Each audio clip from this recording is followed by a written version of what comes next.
আপনার নাম কি? আমার নাম মরিয়ম। এত রাত্রে এই জায়গায় বসে আছেন? আমার জামাই বিয়া করিয়া আরেকটা বউ লইয়া আইয়া আমারে বাড়িতে কি বার করে দিছে। আমার যাওয়ার আর কোনো জায়গা নাই। আপনার দেখে মনে হইতেছে আপনি কোনো কিছু খান নাই। আমার বাচ্চাটা রাখতে পারবেন? কি হয় পারমু। তোমার জন্য একটা বিরাট সুখবর আছে। আপদটা বিদায় হয়ে গেছে। এখন থেকে তোমার সাথে আমার যোগাযোগ করতে কোনো ধরনের কোনো বাধা আসবে না, বুঝছো?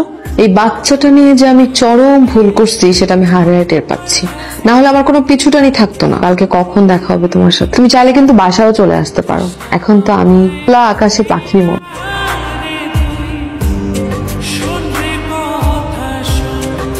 আমার বাচ্চাটা আপনি রাখতে পারবেন? জি হয় পারমু। তাইলে দেখি জীবনটারে আবার নতুন করে সাজানো যায় কি। শহরের মানুষ কিন্তু বালা না, কোনো বেটা মানুষের লোকে মাতিও না। সে মিঠা মিঠা কইয়া তোমার সব কালুই